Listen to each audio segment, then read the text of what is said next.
आज हम लोग सही और गलत का फैसला कर सकते हैं। आज हम संत रामपाल जी के भक्तों को, जब हम इनके सत्संग सुनते हैं, इन नकली संतों के, पाखंडियों के, तो हमें ऐसा लगता है कि ये तो पहली कक्षा के बच्चे हैं। जैसे पीएचडी के बच्चे के सामने कोई पहली कक्षा का बच्चा हो, वैसे नजर आते हैं हम संत रामपाल जी के भक्तों को।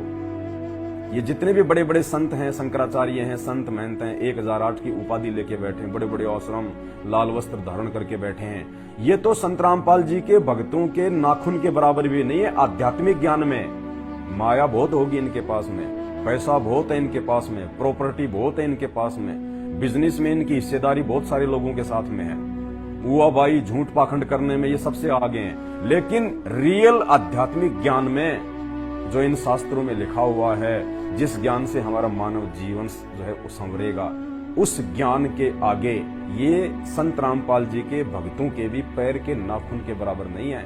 संत रामपाल जी की बराबरी करना तो हिमालय की चोटी पे जाके जो है वो बैठना है। ये बातें आपको उस समय समझ में आएंगी सही तरीके से, जब आप संत रामपाल जी के सत्संगों को गहनता से, निष्पक्ष होकर और धैर्य के साथ में सुनना शुरू जो है वो करेंगे। तो अब आपके सामने आज का वीडियो हम शुरू करते हैं। और आज का वीडियो हमारा है, एक संत हैं जिनको दिखाई नहीं देता है, राम भद्राचार्य जी। खूब नाम सुना होगा आपने उनका। फोटो दिखा देता हूं, ये है उनकी फोटो। ये चित्रकूट में रहते हैं, राम कथा करते हैं। कहते हैं 1-2 साल के बाद इनकी आंखें चली गई थी, अंधे हो गए थे। और भी बहुत सारी बातें इनके बारे में लोगों ने की हुई है, आपको यूट्यूब पे सुनने को मिल जाएंगी। झूठी महिमा बहुत कर रखी है इनकी, तो मुझे ज्यादा इनके विषय में बताने की आवश्यकता नहीं है।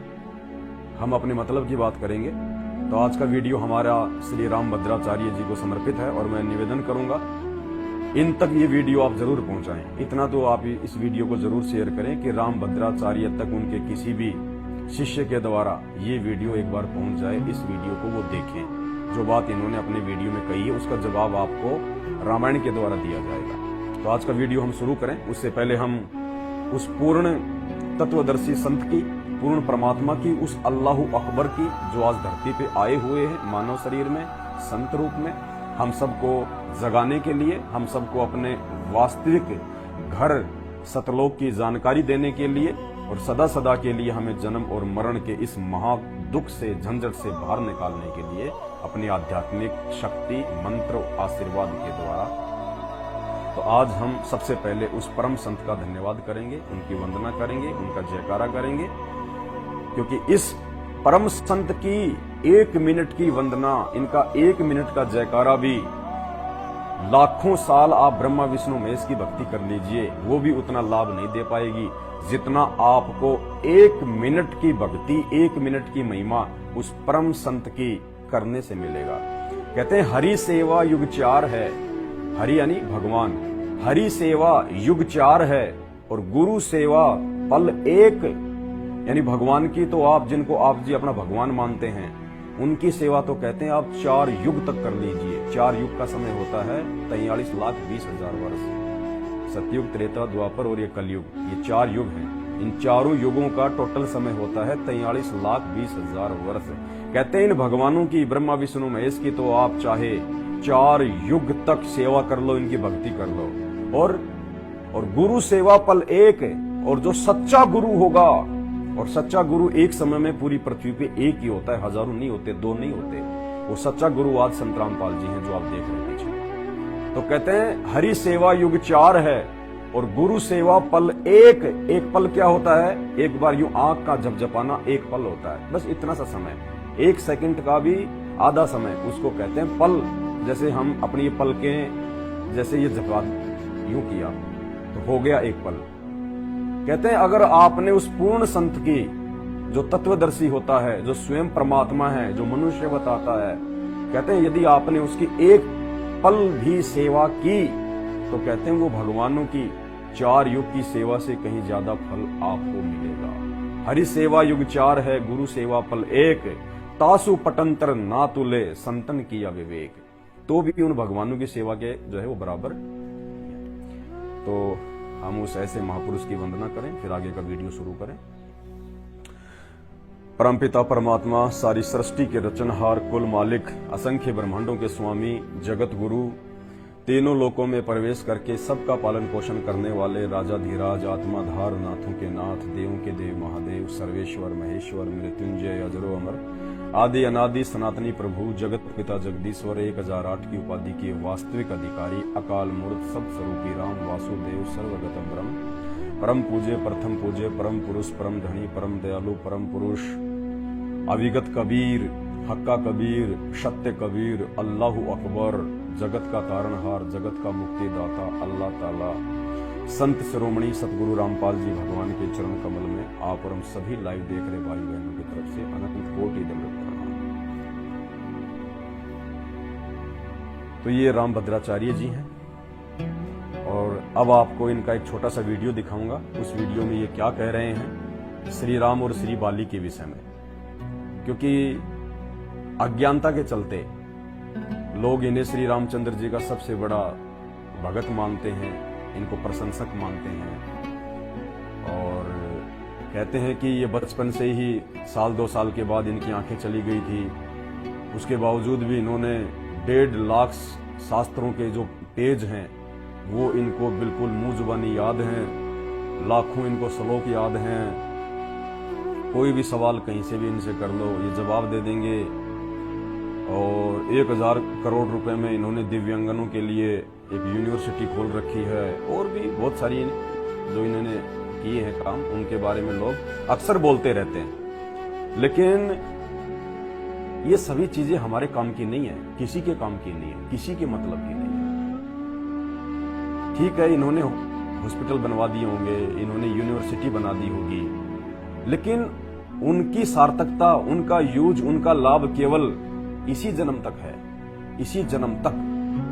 उसके बाद अगले जन्म में वो यदि सुअर बन गए, गधे बन गए, कुत्ते बन गए, फिर कहां उनको यूनिवर्सिटी में लोग दाखिला देंगे, कहां उन हॉस्टल में लोग उनको खाना खिलाएंगे। संत का सबसे बड़ा जो परोपकार का काम होता है वो ये नहीं होता कि वो हॉस्पिटल खुलवा दे, वो यूनिवर्सिटी खुलवा दे, वो डॉक्टर लगवा दे। ये संतों के काम नहीं है, ये तो प्रशासन के काम है, ये प्रशासन की जिम्मेदारी है। ये हॉस्पिटल खुलवाना, मेडिकल खुलवाना, स्कूल खुलवाना, ये कॉलेज खुलवाना, ये संतों के काम नहीं है, ये प्रशासन के काम है। जिस प्रशासन को आप अपना वोट देके आप जिनको मंत्री बनाते हो, मुख्यमंत्री बनाते हो, जो प्रशासन आप अगर एक नमक की थैली भी खरीदते हो तो उसके ऊपर वो टैक्स लेता है, टैक्स, ये काम उस प्रशासन के हैं, ये संतों के काम नहीं है।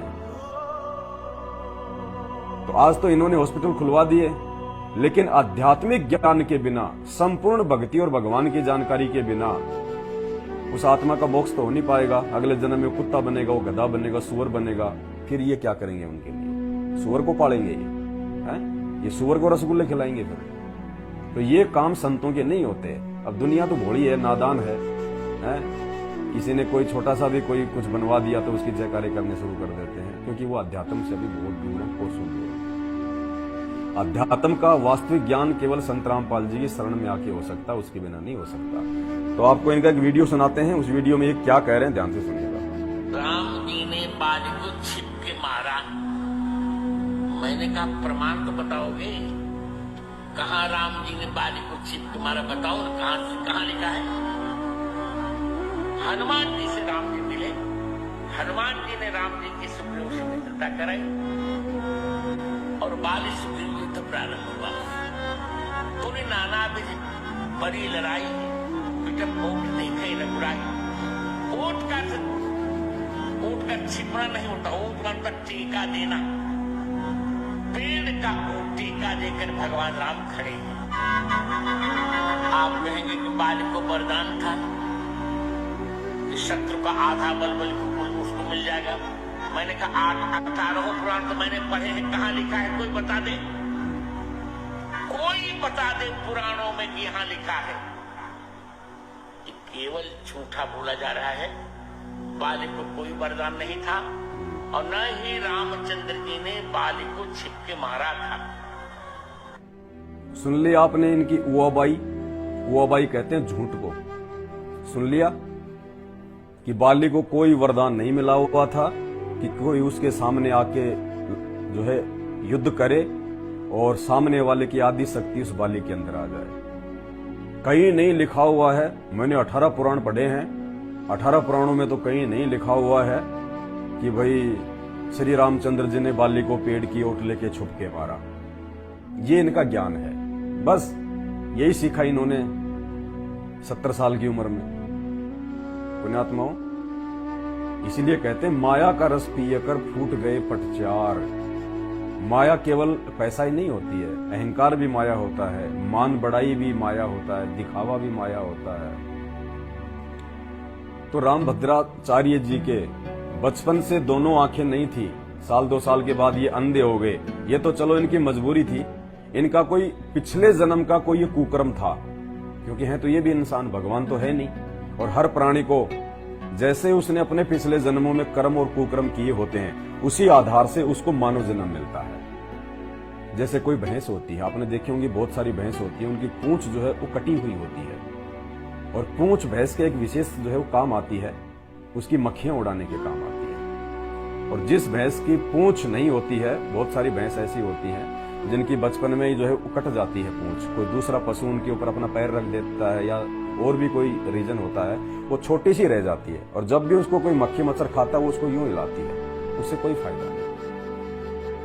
तो अंग भंग होना, चाहे वो पशु योनि हो चाहे वो मनुष्य योनि हो, अंग भंग होना भी उसके पिछले जन्मों के कुकर्मों की जो पहचान होती है। तो कबीर साहिब ने क्या बताया, परमात्मा ने क्या बताया अपनी वाणी में, क्योंकि जो परमेश्वर होते हैं उनको सबके हिसाब किताब का पता होता है। तो परमेश्वर कहते हैं पर द्वारा स्त्री का खोले, यानी जो व्यक्ति मानव शरीर में, जब उसको मानव जन्म होता है प्राप्त, उस समय जो व्यक्ति पर स्त्री यानी दूसरे की बहन बेटी या औरत के साथ में जो व्यक्ति गलत कर्म करता है, या जो व्यक्ति शादीशुदा है उसके बावजूद भी दूसरी औरत के साथ में संपर्क करता है, संबंध बनाता है, संभोग करता है, तो कहते हैं पर द्वारा स्त्री का खोले, वो 70 जन्म अंधा हो डोले। ऐसा व्यक्ति मानव जन्म में अंधा बन के घूमता है, जिसने अपने पिछले मानव जन्म में दूसरों की औरतों के साथ में कुकर्म किए हों। ये विधान है परमात्मा का, इसको कोई चेंज नहीं कर सकता। तो रामभद्राचार्य जी वर्तमान में आंखों से अंधे हैं, सूरदास की भूमिका में है, ये इनके पिछले कुकर्मों का नतीजा है। और वर्तमान में इनके पास में ऐसी कोई भक्ति नहीं है, इनके पास में ऐसी कोई जो है वो शक्ति नहीं है, इनके पास में ऐसा कोई नाम नहीं है, कोई मंत्र नहीं है जिससे ये अपनी आंखों को ठीक कर सके। ये दुनिया को क्या ठीक करेंगे, दुनिया को कहां से ठीक करेंगे? अरे भक्ति से तो लाभ मिलते हैं ना, भक्ति क्यों करते हैं इंसान? क्योंकि हमने भक्ति करने से भगवान के वो गुण सुन रखे हैं। क्या कि भगवान वो है जो बांझ को बेटा दे दे, भगवान उसे कहते हैं, भक्ति उसे कहते हैं जिस भक्ति के करने से निर्धन को माया मिल जाए, भक्ति उसको कहते हैं जिस भक्ति के करने से कोढ़ी को जो है काया मिल जाए, और भक्ति और भगवान उसे कहते हैं जिसके लाभ से, जिसके प्रताप से अंधे को आंखें मिल जाए। तो ये अपनी खुद की भक्ति से, जिनको आप लोग अज्ञानता में, शास्त्रों की जानकारी ना होने के चलते, देखा देखी में 2-4 बातें किसी ने मीठी मीठी क्या बोल दी, बस हम उसको जो है मान संत मान बैठते हैं। इनके पास अगर वास्तव में भक्ति है, अगर श्री रामचंद्र जी के इतने बड़े भगत हैं और रामचंद्र जी की इनके ऊपर इतनी बड़ी मेहर है और लोग इनसे जाके मंत्र लेके आते हैं, अगर इनके मंत्रों में इतनी पावर है, इतनी शक्ति है कि आज तक अपनी आंखें ठीक क्यों नहीं कर पाए। और इनका एक शिष्य धीरेन्द्र शास्त्री जो कि बागेश्वर धाम में बैठता है, आजकल काफी वो चर्चाओं में है राजनीतिक माहौल के चलते, तो वो भी लोगों के जो है चाचा का नाम बता देते हैं, मामा का नाम बता देते हैं, तेरे फूफा का नाम ये है, तेरी मामा का नाम ये है, तेरे भतीजे का नाम ये है। क्या फायदा? अरे जिसके तू नाम बता रहा है उसको तो पता है ही कि मेरे फूफा का नाम क्या, मेरे भतीजे का नाम क्या, मेरे मामा का नाम क्या, मेरे बाप का नाम क्या है। और वो नाम बता देने से हो क्या जाएगा? उसका क्या भला हो गया उससे? वो तो पहले से ही उसका नाम है, वो चेंज थोड़ी हो जाएगा अगर तूने बता दिया तो। वो इतने लोग कहते हैं वो चमत्कार करते हैं, चमत्कार करते हैं, तो जरा थोड़ा सा चमत्कार अपने गुरुजी के लिए भी कर दें। जिस गुरु ने उसको इस लायक बनाया, अपने गुरु पे भी थोड़ा सा मेहरबानी कर दें, अपने गुरु पे भी थोड़ा सा चमत्कार कर दें, गुरु जी को भी जो है आंखियां दान कर दें, लेकिन नहीं कर सकते। ये जितने भी संत और महात्मा हैं, जितने भी गुरु और चेले हैं, ये अपना पिछला जन्म भोग रहे हैं। जब कभी इनको पहले मानव जन्म प्राप्त था, इन्होंने जो भक्ति की, आज ये उस भक्ति की मड़ाई खा रहे हैं, उस भक्ति की मड़ाई। और जिस दिन इनकी बैटरी डिस्चार्ज हो जाएगी, वो पिछले जन्म की भक्ति की, पुण्य की, फिर देखना इनकी दुर्गतियां क्या होंगी। इनकी आने वाले 5 साल के अंदर अंदर 2028 तक, ये नोट कर लेना, आपको ये जितने भी संत महंत हिंदुस्तान में देश विदेश में हैं, आपको इनको भागते हुए दिखा देंगे। इनको भागते हुए दिखा देंगे। ये टिक नहीं पाएंगे। बस इनकी बैटरी ज्यादा दिन की नहीं है, इनके पास इनके पुण्य ज्यादा नहीं है, क्योंकि इनकी भक्ति शास्त्रों के अनुसार नहीं है। इनका मनमाना आचरण है, मनमानी भक्ति है, मनमाने फरमान है, जो मर्जी ये बोल दें। सामने तो मूर्खों की भीड़ बैठी रहती है। भगत हैं बेचारे, भोले होते हैं, साधक होते हैं, अनजान होते हैं। अरे उस भीड़ को ही अगर इतना ज्ञान हो तो इनके पास में लोग जो है वो क्यों आएंगे इनके पास में? अगर उनको भी अगर इतना ही ज्ञान हो, ऐसा ही ज्ञान हो, तो इनके पास में कौन आएगा? इसलिए ये जो मर्जी बोले, सामने वाला कोई सवाल नहीं करेगा, क्योंकि सामने वाले को इनसे नीचे ज्ञान है, ऊपर ज्ञान नहीं है। तो आज आपको बताते हैं इस महाशय जी को, इनको कहां तक इनको ज्ञान है।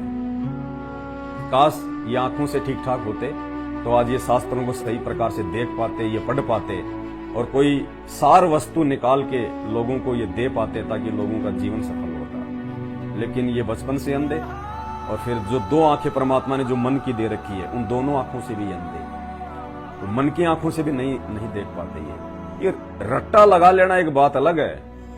शास्त्रों को घोट के पी लिया, ये कम से कम 70 साल से ऊपर हो गए होंगे। अरे इतने वर्षों तक आदमी अगर कोई चीजें अगर वो पढ़ेगा तो याद तो होंगी ही उसको। हजारों बार आदमी एक ही श्लोक को पढ़ेगा तो क्या याद नहीं होगा? खूब होगा। जब हम लोग 2री, 3री, 4थी, 5वीं कक्षा में जब हम लोग पढ़ा करते थे, तो अपन भी तो रट्टा मारा करते थे इन कहानियों का। रट्टा मार के अपन लोग जो है उसमें लिखा करते थे। तो रट्टा मार रखा इन्होंने इन शास्त्रों का।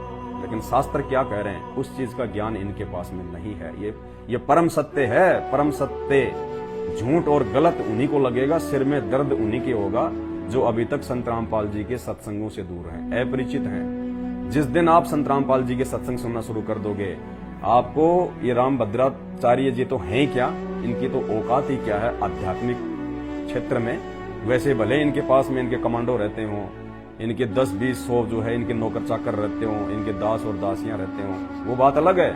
भले ये हेलीकॉप्टर में यात्रा करते हों, ये प्लेन में घूमते हों, ये बात अलग है। लेकिन आध्यात्मिक ज्ञान, आध्यात्मिकता के विषय में इनको 0/0 नॉलेज है। वो आध्यात्मिक ज्ञान जिस ज्ञान से एक आत्मा का भला हो जाए, एक आत्मा का मोक्ष हो जाए, एक आत्मा का सदा सदा का जन्म और जो है मरण छूट जाए, वो ज्ञान इनके पास में 0/0, 0/0 कुछ नहीं है।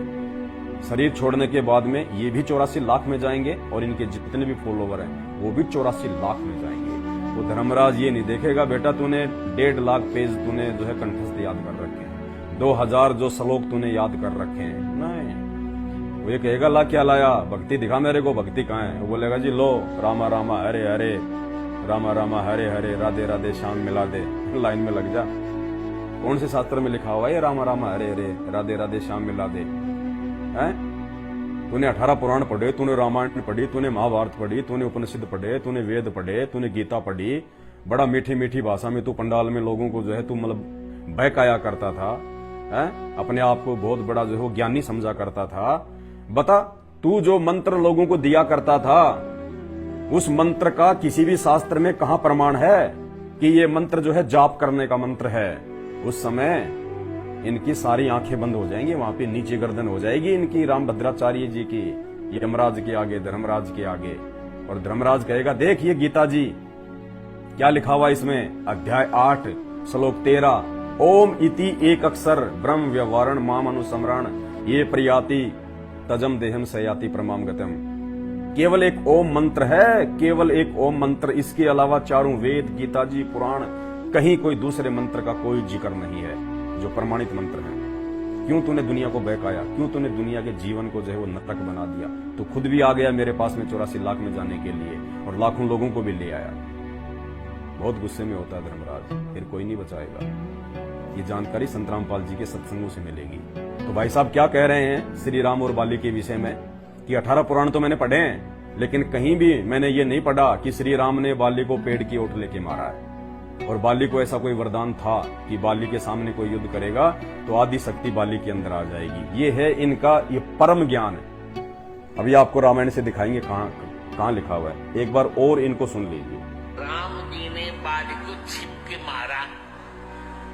मैंने कहा प्रमाण तो बताओगे? बताएंगे। कहाँ राम जी ने बाली को छिप के मारा, बताओ ना, कहाँ लिखा है? रामायण में लिखा है, बताएंगे। हनुमान जी से राम जी मिले, हनुमान जी ने राम जी की सुग्रीव से मित्रता कराई और बाली सुग्रीव युद्ध प्रारंभ हुआ।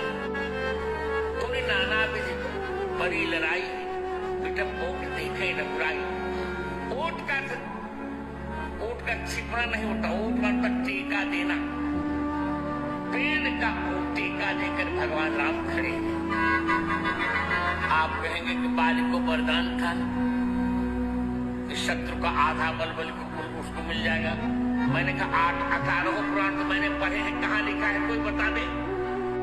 बताएंगे महाराज, कोई बता दे पुराणों में कि यहाँ लिखा है। डटो, बताएंगे।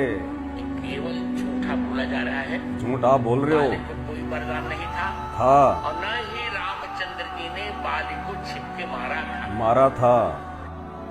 अब बताते हैं आपको। सुन लिया आपने इनकी राम कहानी, इनका ये परम ज्ञान है।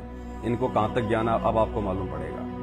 अरे किसी की मोटी सी शक्ल देख के, किसी के सर के बाल मुंडे हुए देख के, गले में रुद्राक्ष की माला देख के, ये लंबा लंबा ये तिलक देख के बहकाव में मत आया करो। परमात्मा कहते हैं कंठी माला सुमरणी ये पहने से क्या होए, ऊपर ढूंढा साधु का अंतर राख्या खोए। अंदर तो तेरे कुछ है नहीं, ज्ञानवान तो कुछ है नहीं, ऊपर तूने महात्मा का तूने जो है मतलब भेष बना रखा है। तो भाई और बहनों पागल मत बनो। 300 रुपए के लाल कपड़े पहन लेने से कोई महात्मा नहीं बन जाता।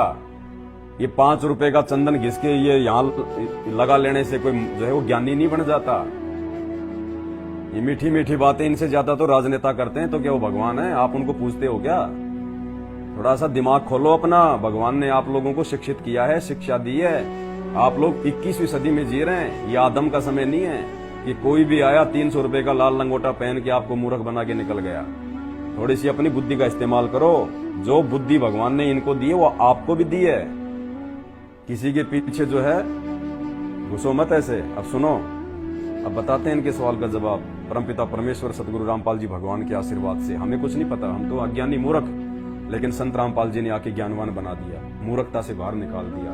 ये शास्त्र उन्होंने पढ़ा दिए, जिन शास्त्रों के विषय में ये शंकराचार्य, ये राम भद्राचार्य जैसे पूरी इनकी जो है ये उम्र बीत गई, आज तक ये निष्कर्ष नहीं निकाल पाए कि इन शास्त्रों में क्या लिखा हुआ है।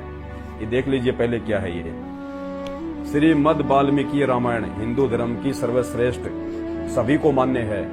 2 ही रामायण है जो सबको मान्य है, रामचरितमानस और ये वाल्मीकि रचित रामायण। इनको कोई नहीं झुठला सकता। ये ओरिजिनल है। इसके ये कोड नंबर भी दिए हुए हैं। गीता प्रेस गोरखपुर से है।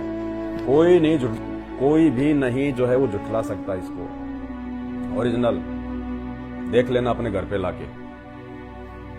अब इसका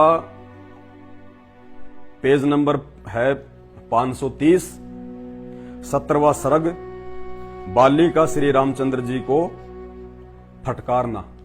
यानी जब श्री रामचंद्र जी ने सुग्रीव के भाई बाली जो कि इंद्र का बेटा था, बाली को जब उसने धोखे से मारा पेड़ की ओट लेके, उसके बाद में बाली ने जो सवाल किए श्री रामचंद्र जी से, इसको ध्यान से सुनना, आपकी आंखें खुल जाएंगी। राम राम सब जगत बखाने, आदि राम कोई बिरला जाने।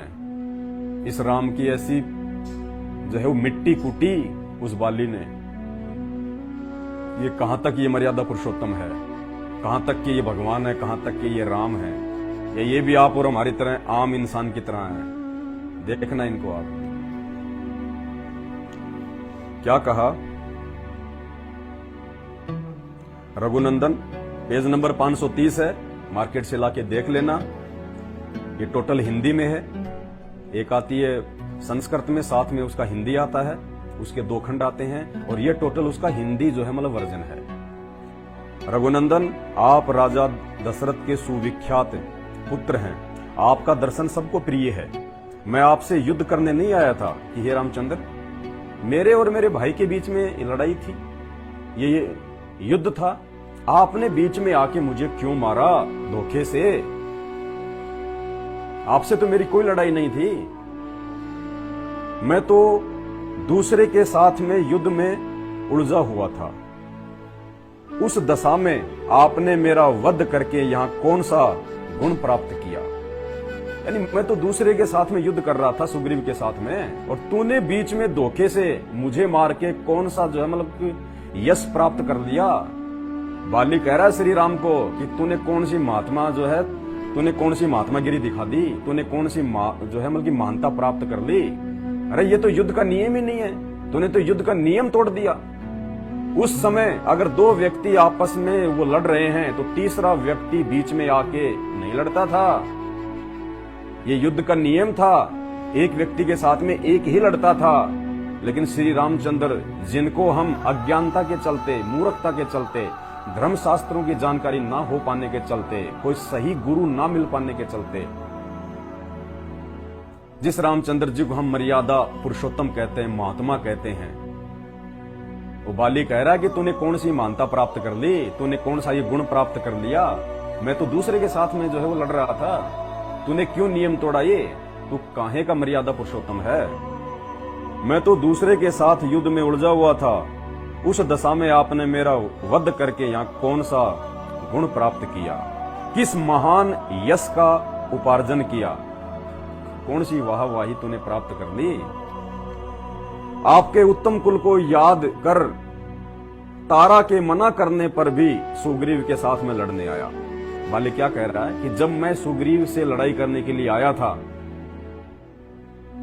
तो मेरे को मेरी पत्नी तारा ने कहा कि सुग्रीव के साथ में दशरथ का पुत्र राम भी है, ध्यान रखना, और वो राजा वाजा नहीं है, राजा तो उसका भाई है, और उसको चाहिए इस समय सेना, उसको इस समय चाहिए सेना किसकी? सुग्रीव की, क्योंकि उसको अपनी पत्नी को रावण से छुड़वा के लेके आना है और सुग्रीव के साथ में उसने एग्रीमेंट कर रखा है। क्या तारा ने उसको समझाया कि सुग्रीव ने, आपके भाई ने इस कंडीशन पर जो है राम का साथ देने की बात जो है वो कही है, उन्होंने एग्रीमेंट किया है कि राम, यदि तू मेरे भाई जो है बाली को मार के मुझे यदि तू किष्किंधा की राज्य गद्दी प्राप्त करवा देगा तो मैं तेरी पत्नी को जो है वो ढूंढने में, और ढूंढने के बाद में उस राजा से युद्ध के लिए मैं तेरा साथ दूंगा। ये उन दोनों की आपस में जो है वो संधि हो रखी है, और तू वहां ना जा, बीच में राम आएगा और तेरा वध करेंगे वो। तो बाली जो है वो क्या कह रहा है कि आपके उत्तम कुल को याद करके तारा के मना करने पर भी सुग्रीव के साथ में लड़ने को आया, कि मैंने मेरी पत्नी की बात भी नहीं मानी, ये सोच के कि वो तो रघुकुल से हैं, वो धोखा नहीं करेंगे, वो ऐसा नहीं करेंगे, ये सोच के मैंने अपनी जो है पत्नी की बात भी नहीं मानी और मैं लड़ने के लिए आ गया। जब तक मैंने आपको नहीं देखा था तब तक मेरे मन में यही विचार था कि दूसरे के साथ रोष पूर्वक जूझते हुए मुझको आप असावधान अवस्था में अपने बाण से बेधना उचित नहीं समझेंगे। हे राम, जब तक मैंने आपको जो है नहीं देखा था तब तक तो मैं यही सोच रहा था कि दूसरे के साथ में लड़ाई करते समय और मेरे को बिना सावधान किए आप मेरे ऊपर बाण नहीं चलाएंगे। मुझे इतना विश्वास नहीं था कि आप ऐसे जो मतलब धोखेबाज निकलेंगे। आप ऐसा भी कर सकते हैं, आप रघुकुल में जन्म लेके भी आप ये धोखाधड़ी जो है वो कर सकते हैं। मुझे ऐसी उम्मीद नहीं थी। कौन कह रहा है? बाली श्री राम को। परंतु आज मुझे मालूम हुआ कि आपकी बुद्धि मारी गई है। ये स्पष्ट लिखा हुआ है परंतु आज मुझे मालूम हुआ कि आपकी बुद्धि मारी गई है, कि हे राम, हे दशरथ पुत्र, आपकी बुद्धि मारी गई है। आप तो नासमझ हैं, आप तो मूर्ख हैं। आप धर्मध्वजी हैं, दिखावे के लिए धर्म का चोला पहने हुए हैं, केवल दुनिया को दिखाने के लिए कि मैं रघुकुल से हूं, मैं राजा दशरथ का पुत्र हूं, मैं धर्मात्मा हूं। दिखावे के लिए आपने केवल ये चोला पहन रखा है महात्मा का। असल में आप में कोई जो है महात्मापन नहीं है, वास्तव में अधर्मी हैं। हे राजा दशरथ पुत्र राम, आप अधर्मी हो, अधर्मी जिसने छुपके वार किया है। आपका आचार व्यवहार पाप पूर्ण है। आप घास फूस से ढके हुए कूप के समान धोखा देने वाले हैं। ये राम भक्तों को मालूम होनी चाहिए बातें जो बाली कह रहा है। बाली कह रहा है कि आप तो घास फूस से ढके हुए कुएं की तरह जो है वो धोखा देने वाले हैं। जैसे कोई खड्डा है, कोई कुआं है और उसके ऊपर घास फूस वगैरह बिछा दी जाए और कोई राहगीर या कोई पशु आता है, उसको नहीं पता चलता कि यहाँ पे जो है वो खड्डा है, और वो जो है जमीन समझ के वो उसके ऊपर से निकलता है और खड्डे में गिर जाता है। तो बाली कहते हैं आप तो घास फूस से ढके हुए उस खड्डे की तरह हैं, धोखेबाज है, धोखेबाज। क्योंकि उसने धोखा ही किया था अपने स्वार्थ के लिए। दो भाइयों की लड़ाई थी आपस में, दुनिया लड़ रही थी उस समय। सबके जा के झगड़े श्री रामचंद्र जी ने क्यों नहीं खत्म करवाए? कितने राक्षस थे उस समय हिंदुस्तान में, जंगलों में, जो तपस्वियों को जो है वो दुखी किया करते थे। आपस में ना जाने कितने राजा थे जो आपस में भाइयों का जो है वो झगड़ा था। सबके जा के तीर श्री रामचंद्र जी ने क्यों नहीं मारे? सुग्रीव के भाई बाली को ही क्यों मारा? अपने स्वार्थ के लिए, क्योंकि राम के पास में सेना नहीं थी रावण से युद्ध करने के लिए। और सुग्रीव ने कहा था कि तू अगर बाली को मार के मुझे किष्किंधा का राजा बना देगा तो मैं अपनी सेना तेरे को दे दूंगा, तेरा साथ दूंगा। अपने स्वार्थ के लिए श्री रामचंद्र जी ने, वो राम है, वो भगवान है, वो परमात्मा है, बताइए। अरे भगवान तो जो है वो परमार्थी होते हैं, वो स्वार्थी नहीं होते। भगवान तो पुरुषार्थी होते हैं। रावण सीता को लेके गया, सेना लेके आया था क्या? समुद्र के ऊपर वो पुल बांध के आया था क्या? नहीं ना। जब रावण अकेला श्रीलंका से आके समुद्र को पार करके और सीता को लेके जा सकता है तो रावण तो राम तो श्री रावण से भी जो है वो बड़ा था ना।